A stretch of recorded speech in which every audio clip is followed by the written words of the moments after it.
Hey everybody, welcome back to another episode of Yield Monster Rides. Today, I'm finally getting to work on Francine.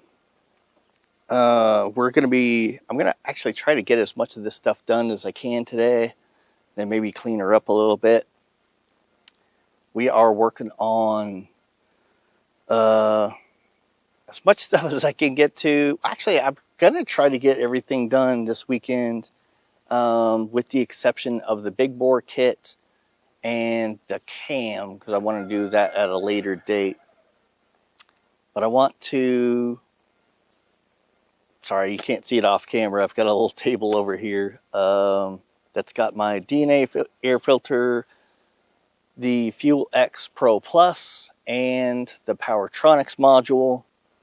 I didn't bring out the exhaust yet, just because I want to get these parts on.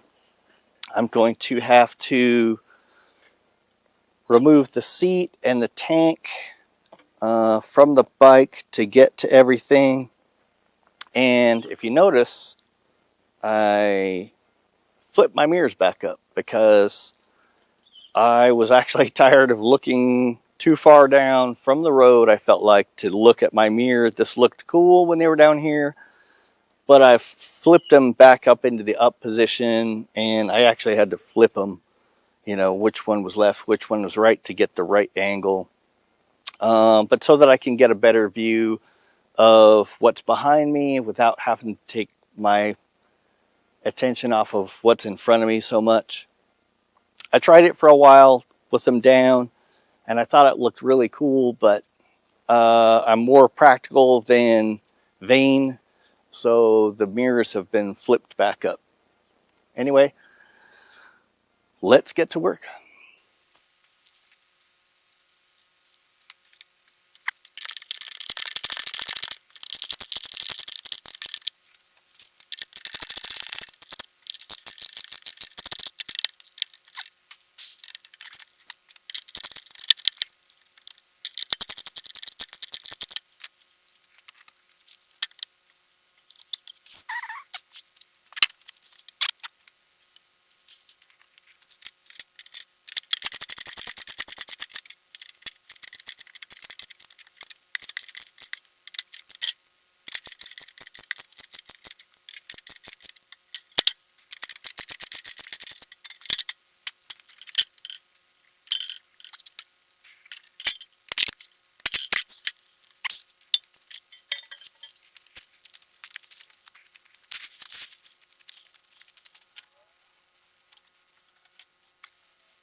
Hey everybody, welcome to day 2.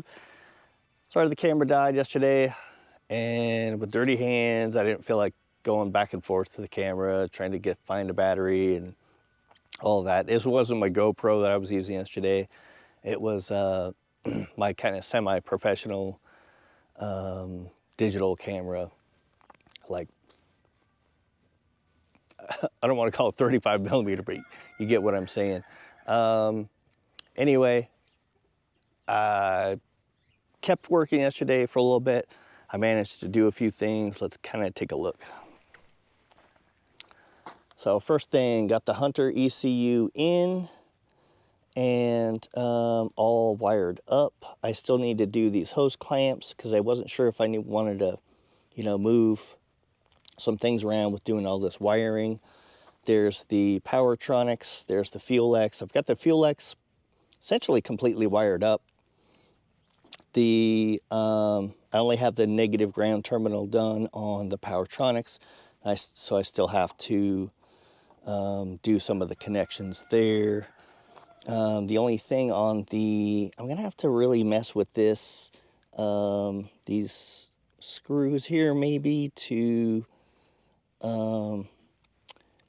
so at the throttle body, the return is fine, but at my grip, you'll see there's a little bit of sluggishness to it. I need to clean these. So I don't know what to do there. I also realized that although I have the diagnostic tool, it's like a big computer that plugs into this to clear my engine light that I'm expecting to come on when I start the bike up with this Hunter ECU on. I unfortunately have misplaced the adapter for Euro 5 connection. So I'm going to have to find that. I can live with the engine light for a little while. Anyway, let's see. There's the ECU plug. Here's the fuel pump plug. And anyway, that's where we're at. And we'll get back to it. Hey everybody. We are back with a little update. So I've now got, so what you're seeing here is the Powertronics. This is going to the ignition over here. So you've basically got a bypass, you know, to spark one. And then here you have a bypass to your injector. So you basically got a two-way bridge between the Powertronics and your fuel injector. And then this took some real figuring out. Let me actually let me flip around here and go to the other end of the bike. Let's see. So this mess, this is such a tight corner. I still have to hook up the negative terminals again to the battery, but I ended up sticking, this is the Fuel X Pro Plus.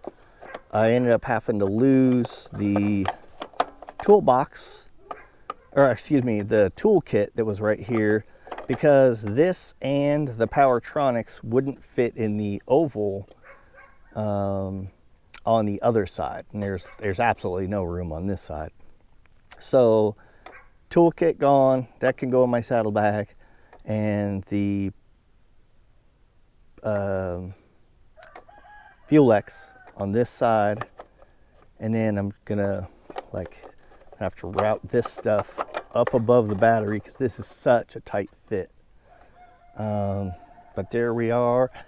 So you see here where I've routed you can follow up through here, I've routed the cords for the Fuel X that go to the, this all goes to the O2 sensor bung, and it's kind of similar as on the other side. You have two plugs, a male and female, and you basically do kind of like a bridge bypass of the oxygen sensor for the Fuel X. So I'm actually pretty happy. I've got this all zip tied up. It's now pretty clean. This has taken like 3 tries of like routing the wires the way I want them, but now I have them all zip tied up and pretty clean. Now it's time to get the fuel tank back on and hooked back up, and then I can turn the bike on and stick the tester in place of the Powertronics. You end up putting a little tester in here to make sure all your connections are good. So that's what's next. All right, everybody. So got the side panels on except for the one oval cover because I need to test the Powertronics, which hold on, we will do by using this little guy. If you have a Powertronics and you ever want to stick it into stock mode without undoing all the wiring, you can actually put this module in, but it's also your tester so that these will light up to let you know that everything is connected correctly. Once I know everything is connected correctly, I will take this back off. This will go to the Powertronics and to the main module down here, and then I will stuff everything back in this oval cover. I will have to say this has been a major challenge as far as the wiring management and getting these modules to fit where they need to be. There's not a whole lot of extra room on the Classic 350 for these kind of mods. So you have to get really creative. Like I said, on the other side, this is your air box. But on the other side is where, in the battery box, is where I ended up putting the Fuel X. And the one major challenge I had was feeding the wire for the switch. And this is where I ended up, this is a temporary solution, but this is where I've mounted the up and down switch for the Fuel X Pro Plus to go up and down on my air fuel mixture. Very temporary solution, but I don't really want that on my handlebars, so I think this is kind of doable for now until I decide exactly what I want to do. I think I might want to end up rewiring this, and maybe what I might end up doing is wiring this to a vintage looking switch and a LED bulb, and then drilling a hole in the top of the oval cover on the other side from this, and maybe having it come out right here and have a switch like right here that I can use to go up and down on the air fuel mixture. I think that would look kind of all right if I just drill, right in here and mount the switch right there with a waterproof LED, and then seal it down from below. The LED, if you don't know about these, this will flash on what number it's on. Stock is, I think, 4, and then so I'll be able to tell which mode I'm in, which map I'm using for that. But moment of truth. Let's see what happens on our little thing here. Let me put the key in here. Tank wasn't too easy to put back on either. Glad I have little hands. All right, we are in neutral.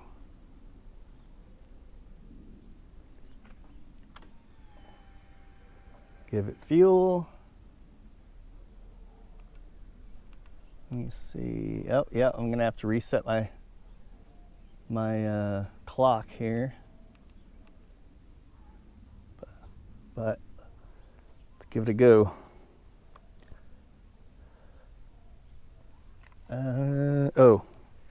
Put the kickstand up. Oh, I thought it was in neutral.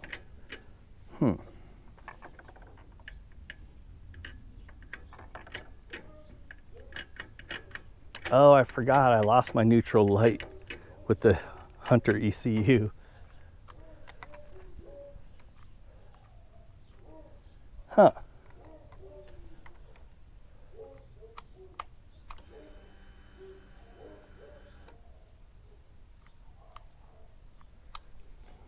Well, we're gonna have to figure things out and come back.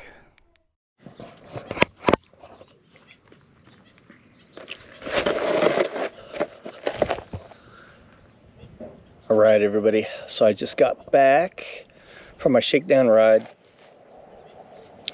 It went brilliant. I hope my audio comes out on the video. Trying the new little system, some add-ons to the sound system. Hopefully make it audible while I'm on a ride. But it was phenomenal. I went about halfway between Vail, Arizona and Benson on Interstate 10, and I was able to keep up with traffic the entire time. Passed a lot of traffic and doing I got up to like an indicated 85, I think. GPS said my top speed was 80 miles an hour. And I was able to maintain it. That was the cool thing. So I've got a lot to learn about this Powertronics to tune the bike. I've got to get it communicating with the app on my phone. So that's going to take a little bit of figuring out. But I am super pleased. Did the exhaust today, and the full Hitchcock's exhaust, and you know, all the Powertronics last weekend. So I'm sorry this video took so long to get out, but work has been crazy, and I've just had only little bits of time here and there, other obligations to get done. But I am so stoked. This is a game changer. I don't even have the cam in. I don't even have the big bore kit on, but I have the Powertronics ECU controller, the Hunter ECU, the drawing a blank, Fuel X Pro Plus, and what else? I haven't put on the 16 tooth front sprocket yet. That'll probably help, but I think I'm going to end up doing that when I do the big bore kit and the cam. Bird yelling at me. Anyway, I'm super happy, super stoked, and we'll see. Excuse me. See you next time, and I hope wherever you're at, you get to get out for some beautiful rides, no matter what the weather's like. I hope it's actually warm and sunny where you are. It's actually chilly here in southern Arizona. But take care, and thanks for subscribing. If you haven't subscribed, please hit that button. It sure helps out my channel. Take care.